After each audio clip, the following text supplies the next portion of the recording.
Salve, gente! Muito obrigado pela atenção de vocês, muito obrigado pela audiência. E olha só, eu estou recebendo um convidado aqui muito especial, porque ele é muito especial.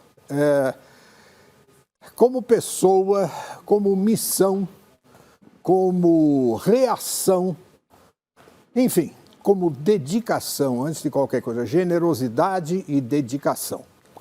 O nome dele é Fábio Eduardo Góes, mais conhecido como Fábio Góes, e é autor de um livro que vem fazendo muito sucesso, cujo título é Louco de Pedra. E a gente vai saber exatamente como foi que ele, quer dizer, exatamente na meia hora que nós temos para entrevistá-lo, mas a gente vai saber pelas palavras dele exatamente como foi que ele veio de uma vida normal, entrou no álcool, nas drogas, virou morador de rua, onde ficou muito tempo, passou perrengues assim como tentativa de assassinato, coisas, né, terríveis, mas se reergueu e agora está ajudando muito aqueles que estão em situação de rua e aqueles que ainda não conseguiram sair do vício, infelizmente. Obrigado pela presença, Fábio. Bom dia, telespectadores do Rede Brasil. Bom dia, Décio. Bom dia. Primeiro, quero dizer que eu sou seu fã, minha família é toda sua Poxa, que fã. legal. Então, de muitos anos, né, de outros programas. Então, para mim é um privilégio estar aqui hoje com seus telespectadores e falar um pouquinho da minha história, né? Não, vamos lá. Eu dei o introito aí da nossa conversa e como foi essa coisa de você entrar no álcool, nas drogas, se é que a ordem é essa ou não, e depois chegar num ponto em que você resolveu largar tudo e morar na rua. O que te levou a tudo isso? Pô, morar na rua, eu vejo os moradores de rua de São Paulo e eu fico perguntando, meu Deus, mas não há qualquer familiar que possa acolher, ele não quer ser acolhido, enfim, como é que é? Então, Décio, não é bem assim, né, largar tudo e ir para a rua, né? Acho que existem alguns casos de pessoas que fazem isso. Sem dúvida. No meu caso não foi bem assim, mas, bom, as drogas entraram na minha vida na adolescência. Então, eu venho de um bairro classe média alta, do Campo Belo. Olha, né? Só. Ali perto do aeroporto de Congonhas. Sim. E no meu meio, para ser aceito, na época eu tinha um apelido que eu não gostava, então a gente ficava sempre meio de lado, meio chateado e tal. Eu vou citar o apelido porque não é mais novidade, né? Todo mundo está no livro, inclusive. Cabeça de ampola. Eu não gostava do meu apelido. Não, eu era magrinho, cabeçudo. Sim, ninguém pode gostar de um apelido desse, claro. Então, assim, fiquei meio deslocado da turminha, assim, das meninas, dos garotos. E para ser aceito no meio, quando a gente é meio excluído, hoje o bullying revela isso, a gente acaba cedendo às coisas do mundo. Então, eu experimentei cigarro, experimentei álcool e maconha.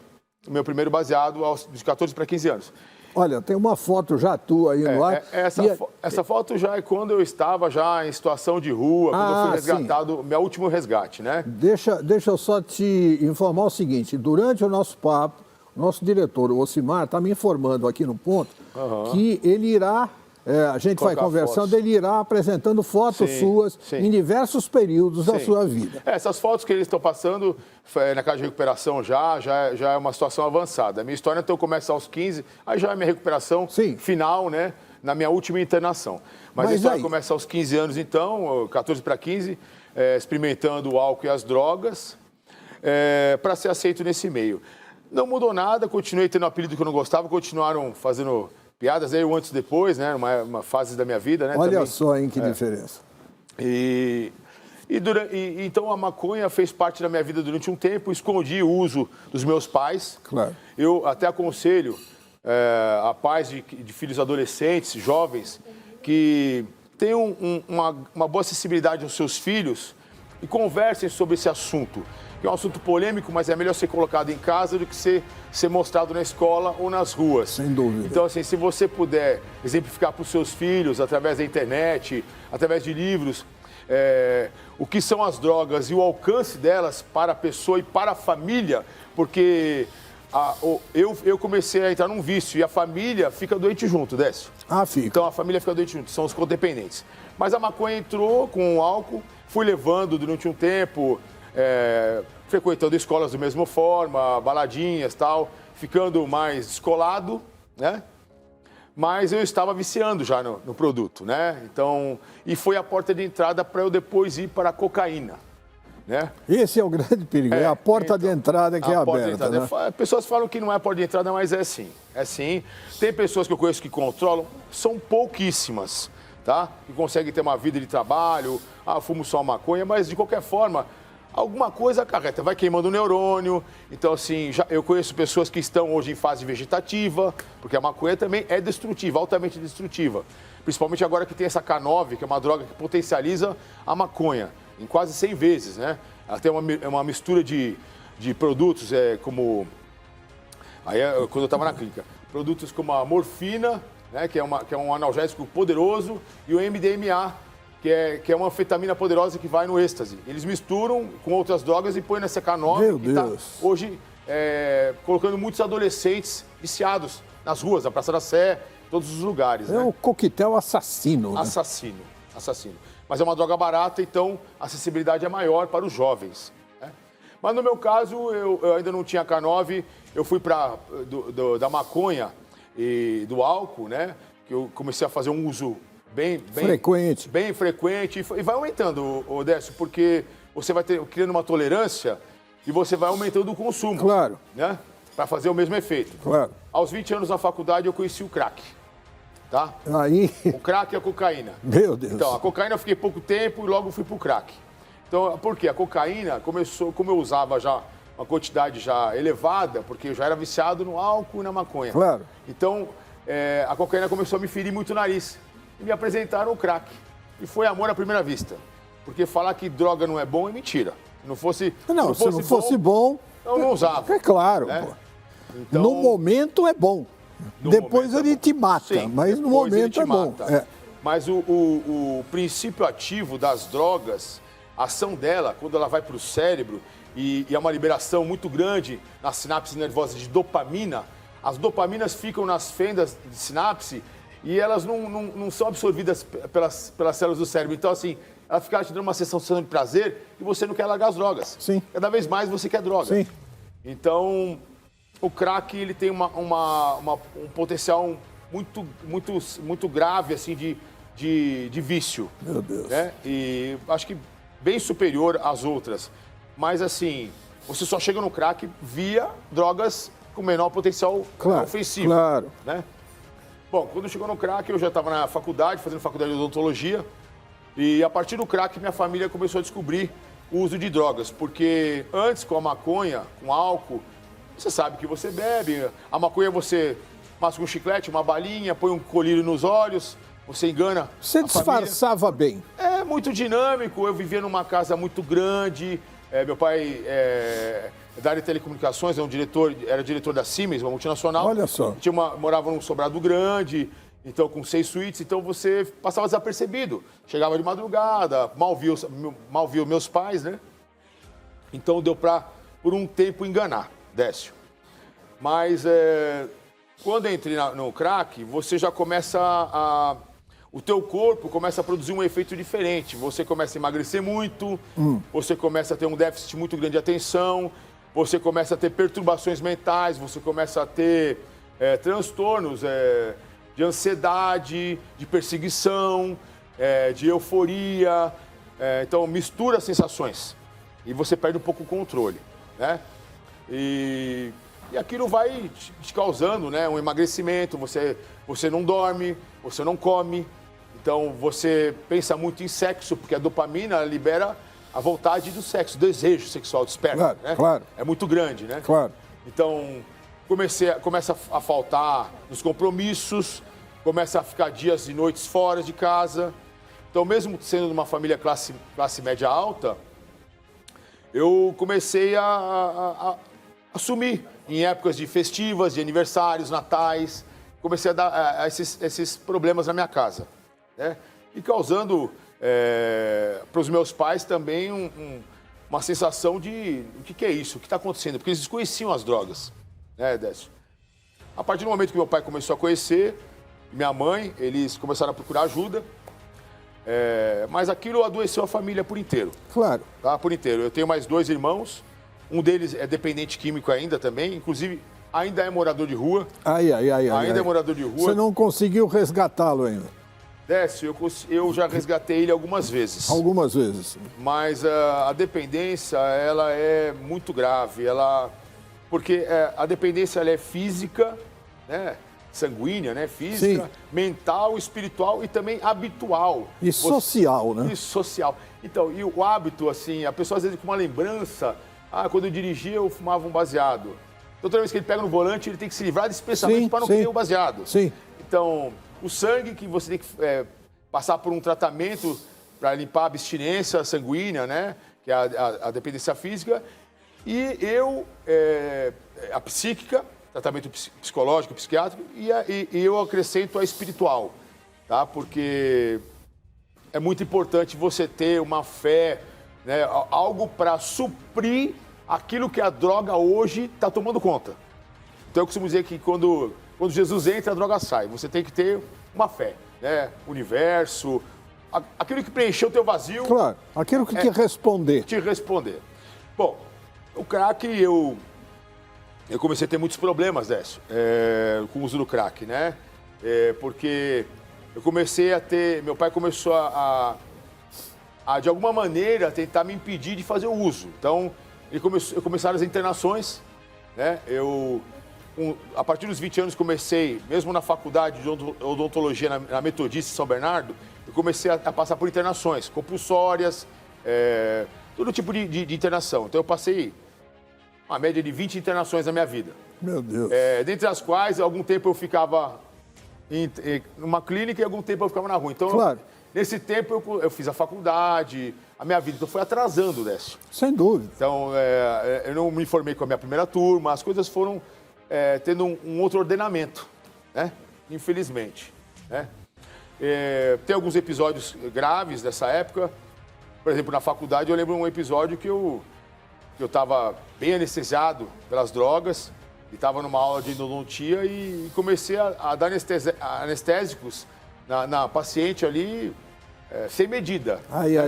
3, 4, 5, achando que não tinha pego anestésico. Então, são coisas que você vai perdendo discernimento e poderia ter acontecido algo grave. Claro. Né?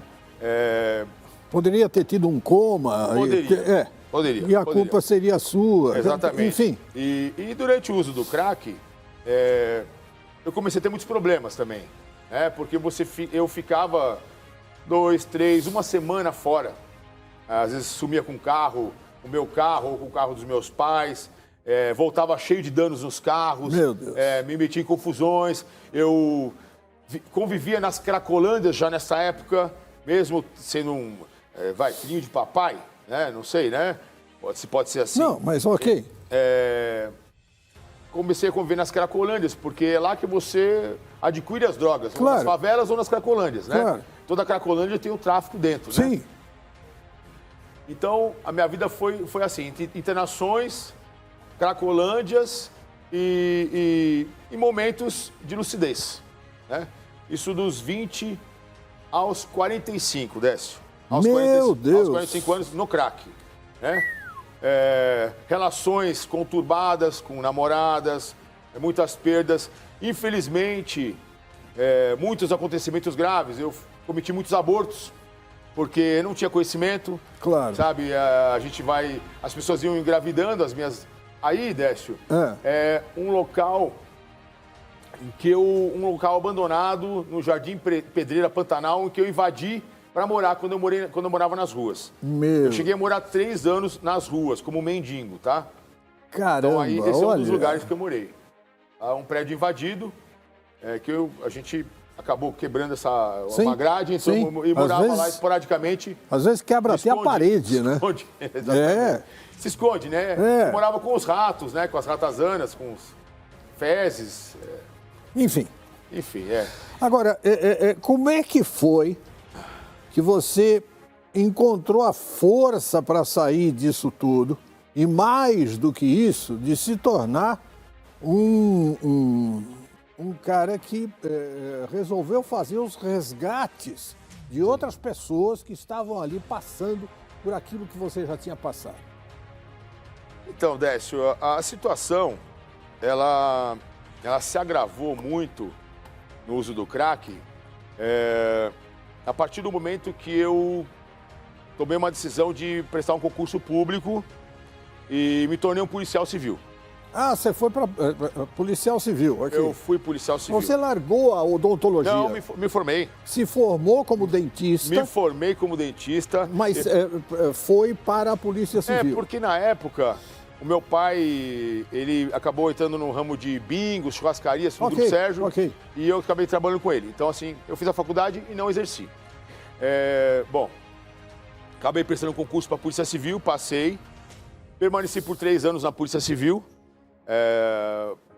onde fiz muitos amigos, né? Mas eu adquiri o apelido de louco, né? Esse louco com K, né? Que eu até tenho tatuado aqui no meu pescoço, porque fazia uso de entorpecentes no meu dia a dia, mesmo na polícia. Comecei a faltar muito, comecei a aproveitar a situação de ser um policial para me beneficiar de várias maneiras para poder fazer uso de droga. Claro, é uma realidade difícil, complicada. Tive a ajuda de muitos colegas na profissão. Aliás, quero agradecer a Polícia Civil, que hoje eu creio que está de portas abertas para eu poder divulgar minha história. Todos me abraçaram muito lá. Deixa eu falar um bocadinho sobre esse livro. Esse livro vem ajudando muita gente a repensar a sua vida de dependente ou de um possível dependente, né? Eu acho que está dando um reflexo aí. Não, tá bom. Esse na capa sou eu, tá? Aqui, Louco de Pedra, Como Curar os Vícios. Isso. Fábio Góes, tá aqui. É um livro que vem fazendo muito sucesso e que vem ajudando uma enorme população de desesperançados. A verdade é essa. Né? Então, Décio, na verdade, assim, então, na polícia aumentou esse processo. Depois acabei entrando até para a Polícia Rodoviária Federal. Na Polícia Rodoviária Federal, eu fui cortado porque descobriram algumas amizades, algumas coisas minhas. E nessa mesma época, meu pai contraiu um câncer, morreu, dividiu o nosso patrimônio, acentuou meu uso muito. Torrei um patrimônio de uma vida. Meu Deus. Patrimônio de uma vida, quase 2 milhões de reais em 2 anos. E nesse uso frenético, usava 100 pedras por dia de crack. 100 pedras? 100 pedras. Sofri atentados, É uma pedreira agora, né? Caramba. Muitos atentados nessa época já sofri, acidentes domésticos. Porque você se expõe, né? Claro. Nas ruas e tal. Claro. Bom, para resumir, perdi todo o patrimônio. Os últimos imóveis eu fui vendendo, fui parar em Caraguatatuba, troquei com um traficante lá da região por uma pedra de crack. Sofri alguns atentados, tive que vir embora. Tomei facada, vieram para me matar e tudo mais, né? Isso é o dia a dia do usuário de droga, é isso. Se expõe sua vida. A morte o tempo todo. Aí você perguntou como eu fui parar nas ruas. Nas ruas, perdi tudo, vim para São Paulo, fui para a Praça da Sé, para Cracolândia. Só que o que acontece? Como ex-policial, eu não fui bem-vindo. Na época que eu usava drogas, era uma coisa. Depois, então fui expulso de lá, fui para a Cracolândia do Jabaquara, fui expulso também, me perseguiram para me matar, e fui parar no Jardim Pantanal, no Pedreira. Meu Deus. E no Jardim Pantanal eu frequentei 3 anos ali a favela, né, a região, onde eu sobrevivia, revirando lixos, comendo o resto de frutas na feira, fazendo pequenos furtos, pequenas ações para poder conseguir permanecer, né, usando a droga. O que acontece, Décio? Nessas ações erradas da favela, algumas vezes eu fui pego e me bateram muito, né? Até o dia que me quebraram as costelas e eu achei que fosse morrer. E eu clamei por algo além da minha compreensão, algo que eu não tinha o hábito de ter, que era a fé, e clamei por um Deus maior. E falei, agora é hora de me tirar, porque senão eu vou morrer. Eu já sabia que ia morrer naquele dia, lá na situação que eu estava. E estava passando lá fora um rapaz que, por incrível que pareça, é dono de uma casa de recuperação evangélica em Parelheiros e pediu para poder me levar para me tratar. Olha só, hein? Então Deus é maravilhoso, né? Você vê que eu não lembrava dele, mas ele nunca esqueceu de mim. Já tinha uma coisa pré-determinada para acontecer. E aí você o seguiu? Aí eu passei um ano na casa de recuperação, né? Me converti ao evangelho. Hoje eu sou um cristão. Não prego bandeira de igreja, mas eu acho que Jesus, Deus me resgatou. Essa é a realidade, né? Eu sou um cristão. E hoje, para a honra e glória do Senhor Jesus Cristo, eu tenho pessoas como vocês aqui, e pessoas como o deputado Mário Palumbo, sim, que está me ajudando muito nesse processo do livro de divulgação.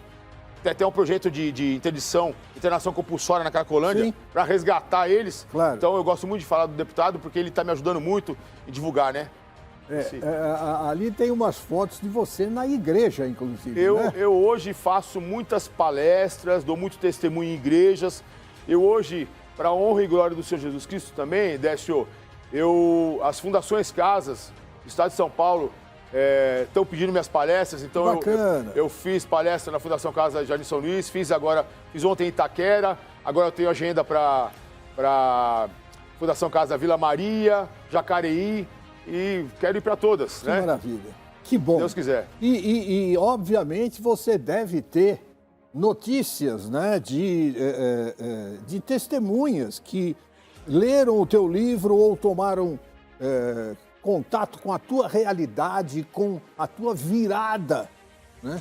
E que te procuram para falar o quanto você influenciou a vida delas, para elas recuperarem a coisa mais fantástica, seja qual for a religião, a crença, sim, ou ainda que ela não exista, a coisa mais fantástica que existe nesse planeta é a vida humana, em primeiro lugar, e o cérebro. Né? O cérebro de cada um de nós, que fica completamente amortecido com o uso constante de drogas. Hoje eu acho engraçado, eu acho assim, todo homem tem duas vidas. A segunda acontece quando ele descobre que ele só tem uma. Não, eu não tenho dúvida disso. Então, claro, foi o meu caso também. Claro. Então, assim, graças a Deus a minha história é testificada por muitas pessoas, na polícia, nas favelas, nas cracolândias. Então, assim, tanto que o prefácio do meu livro foi o meu pastor e um policial amigo meu que fizeram. Sim. Me procuram pessoas não só do Brasil, mas do mundo inteiro. Uhum. Querendo livro, querendo saber o meu testemunho. Porque, uma delas porque o Dr. Palumbo fala sempre de mim e ele tem muitos seguidores. E a outra porque o livro vem alcançando não só a polícia, as favelas, através das pregações. Então as pessoas procuram. Então eu falo com mães, pais, pessoas dependentes de drogas. Sim. Eu dou essa assessoria gratuita a quem precisa. Ô Fábio, você me permite só, eu estou quase no horário fatal, mas eu tenho que fazer essa pergunta. Lógico. Se você puder me dar uma resposta assim, sucinta, porque eu já entrevistei alguns ex-usuários de drogas. Sim. E eles dizem o seguinte: o maior problema que eu tenho, cada um deles me diz isso, e eu já ouvi isso uma porrada de vezes, como repórter, eu já os entrevistei e ouvi a resposta. O meu maior problema é a perseguição que o ex-drogado sofre dos cartéis de droga e dos amigos do entorno que, influenciados pelo tráfico, continuam oferecendo e continuam fazendo pressão e continuam, oprimindo para que ele volte a usar. Você sentiu isso? Décio, as más companhias corrompem os bons costumes. Você tem que fugir da situação, fugir da aparência do mal. Eu hoje não ando mais com essas pessoas e, claro, infelizmente, se um dia eu tiver que passar o meu testemunho para elas, eu vou trazer elas pro meu claro, lado. Claro. Eu não vou mais pro lado delas. Então eu não vou mais pro tráfico, eu não vou. Então, assim, a pessoa quer ver uma palestra minha, ela vai na igreja, ou ela vai ver uma palestra, ou ela me liga, ela me procura. Agora, eu não vou pro tráfico, eu não vou me expor. Sim. Então, eu perdi o contato com essas pessoas. Que bom. Tá? A gente começa a andar com pessoas que têm mais fé que a gente, que têm mais conhecimento. Que merecem a tua companhia. Que tem mais, porque é isso que nos acrescenta. Então, é dessa forma que eu vivo hoje, né? Vamos colocar no ar o teu Instagram? Vamos dar uma olhadinha ali, olha lá, tá na tela. Né? O meu Instagram é Fábio _Louco de Pedra com K. Louco de Pedra. Louco, né, com K. Isso, de pedra. Isso. E através do Instagram você pode adquirir o livro. Eu tenho o link lá. E você com o Thiago ali, passou agora, meu amigo Thiago. É uma benção, eu estava com ele. E graças a Deus muitas portas estão se abrindo, Décio, como aqui, né? Uma Rede Brasil, e eu creio que muitas outras se abrirão, porque é um testemunho que tem que ser contado para todo mundo, para dar oportunidade às pessoas que é possível ser resgatado, Décio. Sem dúvida. É possível, as pessoas... Porque, desculpa, até entrar na ciência. Por favor. Muitos, para muitas da ciência, dizem que é uma doença incurável, progressiva e fatal. Mas eu digo para vocês que é curável, mas é progressiva e fatal. Ah, não. Mas ela tem cura. Nenhuma dúvida. Tem cura. O sobrenatural existe. É. Nós não viemos do nada, né? Então, assim, aliás, viemos do nada, mas a palavra de Deus é que nos formou, né? Eu creio nisso. Uma coisa que eu queria deixar muito claro é o seguinte: essas pesquisas médicas que estão tentando, que estão conseguindo, né, separar alguns princípios ativos da maconha em si, para uso absolutamente terapêutico em doenças até hoje consideradas incuráveis, não tem nada a ver com a maconha em si, que tem um outro lado que destrói qualquer pessoa. Sim, Décio. Não é isso? Sim. Eu tenho amigos dentistas que fazem o uso do canabidiol. Isso. Para anestésico. CBD, né? Que Sim, mas isso é outra coisa. Isso é outra coisa. Sim, a fumada é outra coisa. Fábio, queria agradecer muitíssimo a você pela lição de vida que você nos deu a todos e por essa chama de esperança que nós estamos hoje, graças a Deus, transmitindo, graças à tua presença aqui, para essas pessoas que estão aí à procura de algo, né? Obrigado, cara. Obrigado você, Obrigado. Deus te pague. Obrigado você e eu estou aqui para ajudar todos que precisarem, através do livro, através do meu telefone, meu Instagram, só me contatar. Maravilha. Obrigado. Cara, muito obrigado e com o Fábio, a gente, puxa vida, que entrevista incrível, emocionante, né? A gente só pode dizer até amanhã, muito obrigado pela audiência e tchau.